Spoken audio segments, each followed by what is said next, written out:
They were Egan and the red corner.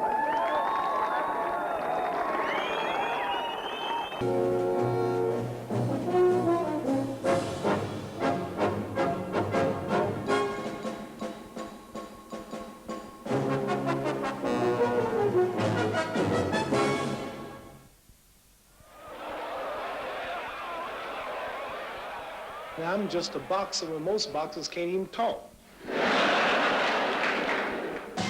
I'm a poet, I'm a movie star, I'm an actor, I'm a fighter, and most of all, I'm pretty. Most fighters are ugly. And he comes in real bullying and he keeps taking them.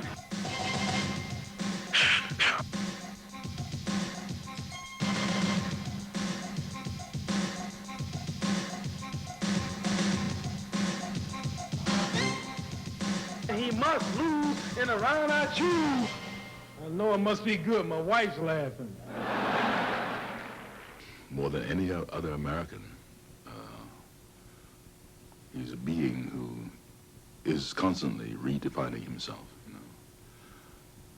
And that's what we admire about him, we love about him, and cheer him on about. Muhammad Ali is marvelously American. I don't think there's another country in the world that could have created a Muhammad Ali. Ali first came to public notice as an outstanding amateur boxer by the name of Cassius Clay. He fought 108 bouts by the time he was 18, winning 6 Kentucky Golden Gloves championships and 4 national amateur titles. His phenomenal speed on foot and with both fists made him an elusive target in defense and a lethal weapon in offense. The first time I met Cassius Clay was in 1960 when he was getting ready to go to Rome as a member of the United States Olympic team. I had heard about him, I had heard that he was a very good fighter, and I was sort of hanging around the hotel where the U.S. Olympians were staying, and I invited him and 3 other fighters to go out to dinner with me, to go to Sugar Ray Robinson's restaurant in Harlem. I remember we were in the restaurant, and we were waiting for Sugar Ray to show himself. And finally, the fuchsia or purple-colored Cadillac pulled up in front, and Sugar Ray Robinson got out, and Clay got all excited, and he said, you know, someday, man, I'm going to have a car like that. And not long after that, maybe 6 months later, I went down to visit him in Louisville, and by that time, he had bought himself a used pink Cadillac. It was at the 1960 Rome Olympics that Ali first stepped onto the world stage. In those games, black athletes scored notable victories for the United States team, sweeping events like the 110-meter hurdles.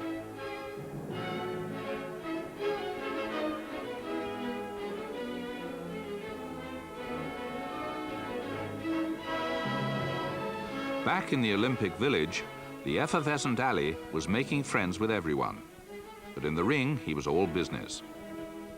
Competing in the 178-pound light heavyweight division, Ali won all 4 of his bouts and took the gold medal. The sweetness of victory was short-lived, as Ali returned home only to be refused service at a restaurant in Louisville. Segregation was still pervasive.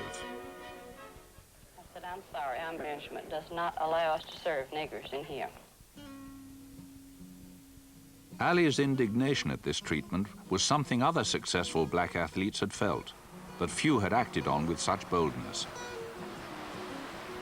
Upon returning to his hometown after the '60 Olympics and discovering, since this is before the Civil Rights and Voting Rights Acts of the mid-'60s, social segregation in Louisville is still apparent.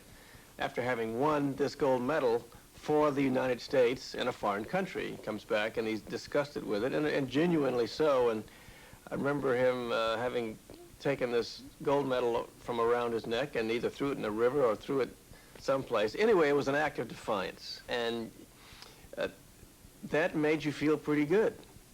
It really, I mean, he talked for all of us. He's saying, as if to say, you can't buy me off by letting me, once every 4 years, win a gold medal and parade it around as an example of American democracy. That is not the way things work here in Louisville, Kentucky. Ali was born in Louisville on January the 17th, 1942. With his younger brother, he grew up in a stable atmosphere, an ordinary boy with no great love for school. He discovered his true vocation when he took up boxing at 12, after someone stole his bike. Neighborhood policeman Joe Martin gave the young Ali his first boxing lessons, and 6 weeks later, weighing in at 89 pounds, he won a 3-round split decision over another novice in Martin's gym. Ali disliked tackle football because he said it was too rough, but he had a physical gift for the toughest contact sport of all.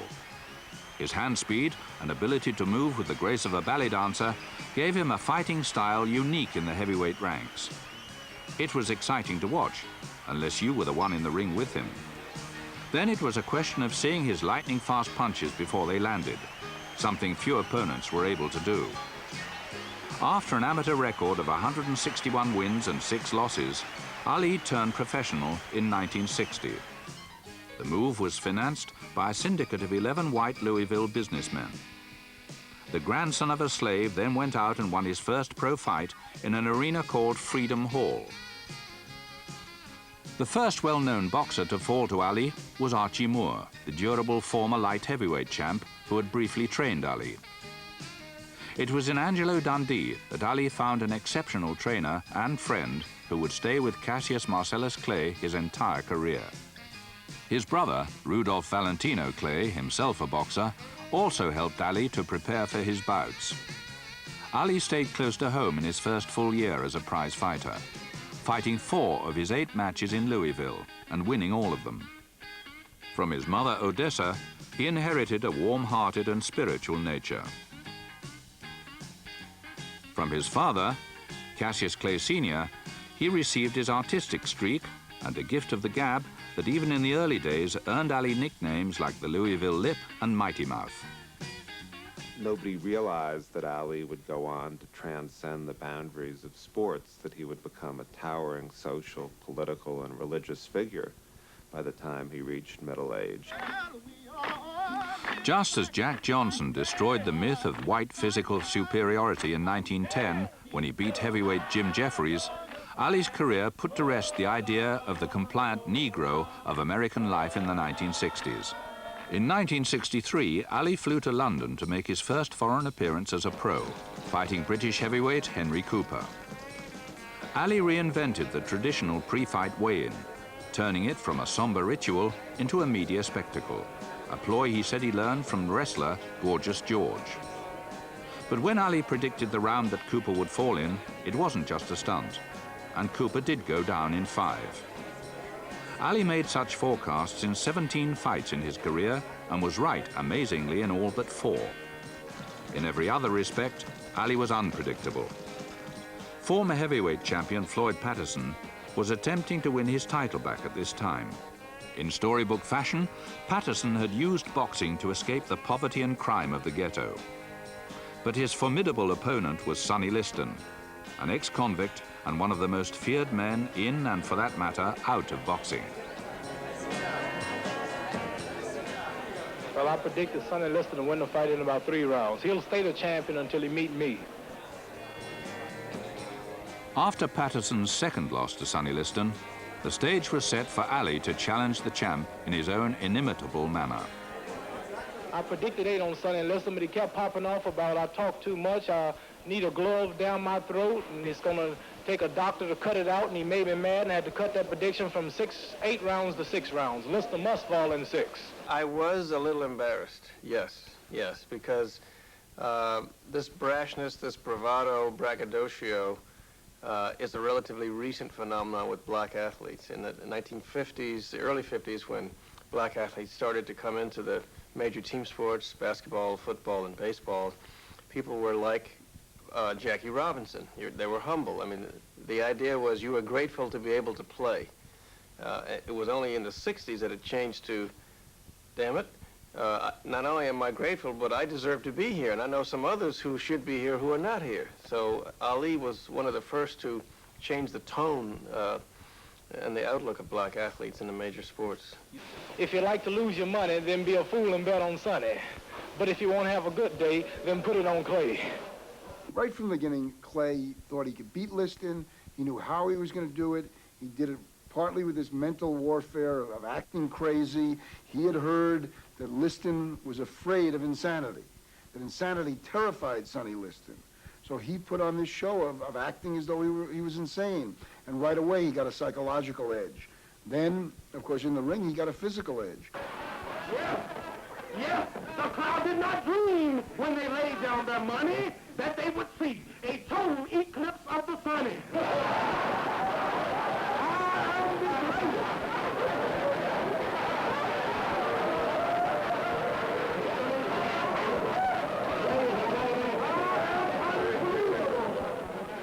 Ali said, hey, it is a sport, it is fun, and indulging in your ego, not indulging, just simply saying, you know, ego is fun. If you feel the best, and you better not walk into that ring unless you do feel the best. Why not say it? Especially if it psychs out your enemy. Still fighting as Cassius Clay, Ali was in constant motion in the title bout in Miami. Liston had a dangerous right-handed jab, but Ali leaned away or outran everything he threw. Meanwhile, in spite of Ali fighting practically blind in one round, his own punches to Liston's head took their toll. When Liston refused to leave his corner for the 7th round, the young man Sonny said couldn't lick a popsicle was the new world champ. Couldn't even get a good lick on so pretty. Put him in the hospital. He's never been stopped. He's never been, oh, I'm so great. Well, Sonny Liston's trainer told him at the beginning of the 7th round, he said, Sonny, get up, the bell's about to ring. Sonny said, my mother didn't raise no fool. I'm going to stay on this stool. Hey, now you're talking.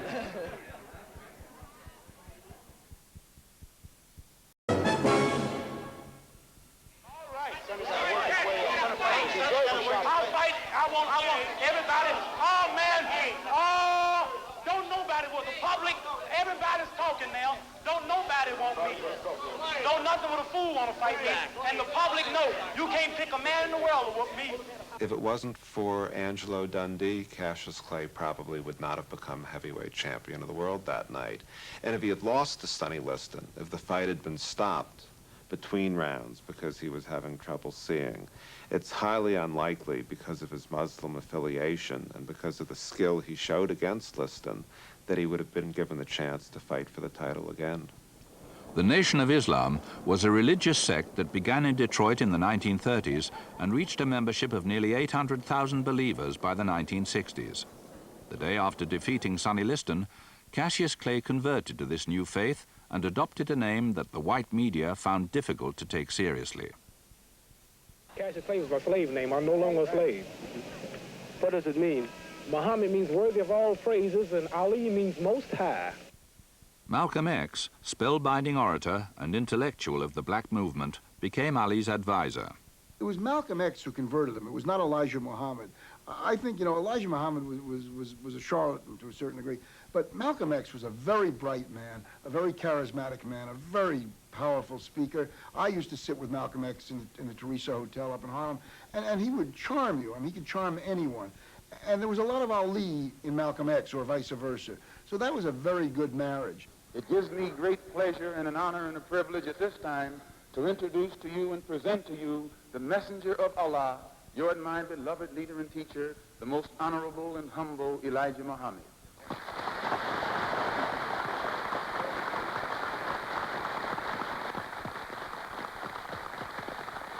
The enemy wanted him to come out all blasted.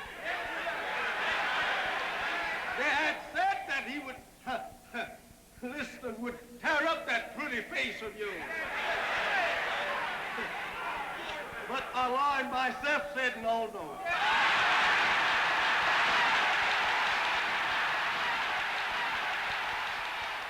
I went to the Muslim mosque in 19 60 when I first went to Miami training for professional fighting. I went to a Muslim meeting. And as soon as I heard it, I knew this is what I've been looking for all of my life. When the man proved to me that I was not a Negro, that Cassius Clay was not my name, and I didn't know my language or my culture, my religion.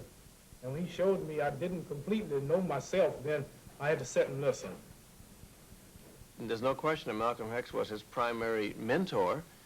Ali was absolutely convinced that what Malcolm X used to tell him about how things really worked was true. And I also think that by this time, Black America felt in a large sense that Ali was fighting for us, especially for those who had no voice or had no forum. And again, juxtaposed alongside that was the fact that we knew he had a lot to lose. Doing for self is the solution. Clean up our own neighborhoods, respecting and protecting our own women, getting some land and building a future for ourselves like other people. This is our solution.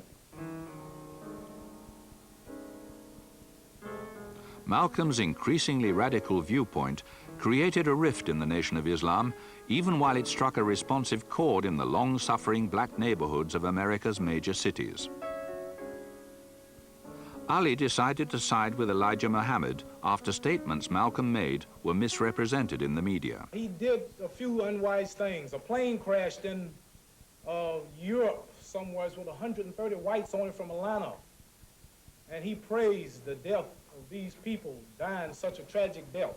And Elijah Muhammad had to dismiss him for 3 months because he spoke for himself, not for the movement. And when Kennedy died, he also jumped up and praised Kennedy's death. The first white man that I've seen who really wanted to do something, tried to do right, couldn't seem to be right with me. And many people were grieving at the time Kennedy died, mainly Negroes. They cried more than white people. And this was an unwise thing for a man representing some 700,000 followers to stand up and praise a man like Kennedy's death. When Malcolm X himself was killed in 1965, the tragic event even affected the fight game. Ali's rematch with Liston was rescheduled for security reasons in a remote location in Maine. There were rumors that followers of Malcolm were going up to Lewiston, Maine to assassinate Ali. There were rumors that the fight wouldn't take place. There were rumors that Sonny Liston was afraid of being killed by a stray bullet in the ring. Nobody really knew what was happening, other than it was a very ugly time and a very difficult time. Ali had married Sonji Roy 4 days after meeting her in 1964. Now, as the Liston fight approached, Ali filed to annul the marriage, citing Sonji's failure to observe Muslim customs. Sonji claimed Ali's new Nation of Islam friends caused the split. Ali traveled with his entourage to Maine for the fight. He was afraid of flying all his life. Dangers from other quarters left him totally unfazed, as he put his trust in the founders of his religion. These are the two men that I'm scared of. And when they with me, nothing can be against me. These two. Yeah, let's see. Who are they? Who are they? Can't scare me with no pistols. I walk through hell every day. No guards. Don't need them. This is press talk. To scare me. You ain't doing them to scaring Liston. I move too fast to get hit anyway. He's the one that's slow. Keep an eye on Clay's lightning fast right hand. Right to the jaw. Liston goes down. Some observers thought Ali's first win over Liston had been a fluke. But he proved them wrong in 1 minute 42 seconds of the first round. Ali's so-called phantom right effectively ended Liston's career and cemented his own standing as a champion of mature skills and still boyish enthusiasm. It was a surprising punch. Yes, it was. Well, what I had planned, he fell just about a half a minute quicker than I thought he would. And I wanted him to come up. I tried to tell him to get up, but he didn't. But he was really hurt. I'm asking you in a nice way. The world is watching, and I want you to respect it, and I would like for you to call me by my name now. Muhammad Ali. After defeating Sonny Liston, Muhammad Ali's next challenger was Floyd Patterson, who infuriated the champion by calling him Cassius Clay. There was bad feeling. When Ali fought Floyd Patterson in '65, that to me represented that one incident in his professional life where I really didn't like him for what he did, personally. He kept saying to Floyd Patterson, "What's my name?" And he would hit him. "What's my name?" I mean, he taunted him the whole time. It sort of reminded me a little bit of the Jack Johnson-Jim Jeffries fight in July 4th, 1910 in Reno, Nevada. He outpunches the challenger, outpunches the game, Floyd Patterson. Patterson was outmatched from the opening bell in the fight, held in Las Vegas. At one point, even Angelo Dundee urged Ali to mercifully end the bout with a knockout. But Ali kept toying with and taunting his exhausted opponent. Finally, the referee stopped the fight in round 12. Ali had retained his heavyweight crown. And successfully defends his heavyweight crown.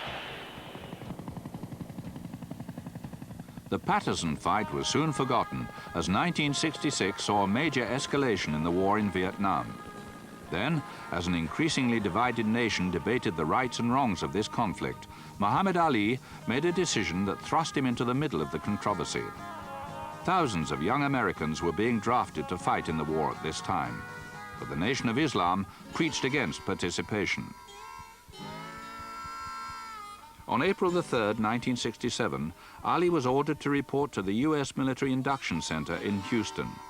There, he refused to step forward to be inducted when his name was called. He signed a document citing religious grounds for his action. The deed provoked strong emotions on all sides.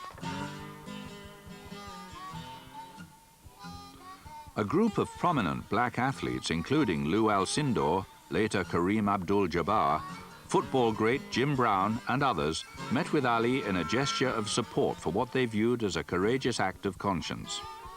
But the U.S. District Court in Houston saw it differently and sentenced Ali to a $10,000 fine and 5 years in federal prison. This verdict was eventually overturned by the U.S. Supreme Court, but that didn't help Ali in the meantime. Even before being indicted, he was stripped of his titles and his passport was taken away. The boxing establishment had kicked Ali out of prize fighting at the peak of his career. I'm actually too good for my time. I'm too fast. I'm too superior in ability and speed, and they just have to get rid of me. And the reasons that I'm out is nothing to feel bad about. I wasn't caught, you know, somewheres with somebody's wife. I didn't rob a bank. I didn't do nothing morally wrong. You broke a law, though. Broke what law? Refused induction. There wasn't no law breaking no law. My religious teaches me not to take part in no war, and that wasn't breaking no law. Howard Cosell was one of the few white journalists to defend Ali at the time of the court action. But in time, the media began to portray the boxer's exile from the ring in more sympathetic fashion. He became a frequent and much appreciated anti-war spokesman on restless college campuses. An insight into the nature of his sacrifice is found in James Earl Jones' stage portrayal of Jack Johnson, America's first great black heavyweight. Ali happened to see this play during his exile and strongly identified with the main character. Ali had come backstage, and he said, "Come out here a minute." And he said, "Where were you standing?" I said, "Right there." He took the position. He said, "Now go out in the audience." I went out in the audience. He said, "Boom, here I is." Boom. He says, "That's me." He says, "Take away the white women issue and add the religious issue. That's me." The controversy with Jack was often his marriage to a white woman. And Ali was saying, my controversy is my marriage to the Nation of Islam. You know, you exchange those two things, and it's the same story. A man with hubris up against an immense power structure that was determined to bring you down, and you wouldn't let them. I stand here in what to any sports fan is hallowed ground, Madison Square Garden. Here, the great battlers, the great fighters of all time, in this and its predecessors in Madison Square Garden. I, in a sense, am in the ring tonight, and I think this is the time and this is the place to take off the gloves and sock it to 'em.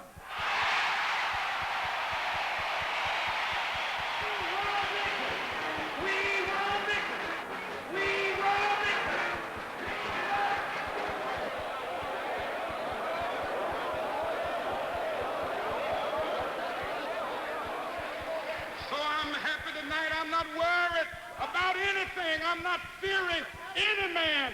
Mine eyes have seen the glory of the coming of the Lord. With Martin Luther King's assassination in Memphis, the decade of the 60s came to an end in disillusionment. The general feeling at the time was, in the black community at least, was of intense anger. In fact, I cannot think of an angrier year in black America than 1968. I mean, everybody was intensely mad about something. One happy note was that Ali had married 17-year-old Belinda Boyd in 1967. Raised in the Muslim faith, Belinda became a devoted wife and mother who stood by her husband, unconcerned about his loss of earning power, never even expecting him to return to boxing. Ali spoke at over 200 college campuses and gained popularity with the students. Really humble, and I'm thankful to be here. It's such a high seat of learning, and I'm just a boxer when most boxers can't even talk. You couldn't invite Joe Frazier, George Foreman.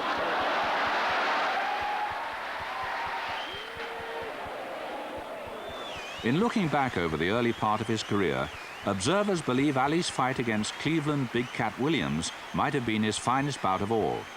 He delivered a devastating beating, knocking Williams down 4 times and never getting punished in return. He had always been faster than his opponents. At this stage, he was bigger and smarter too. This was when he was in his prime as a fighter, with his unique boxing style perfected. I had seen him work out when he was banned from boxing.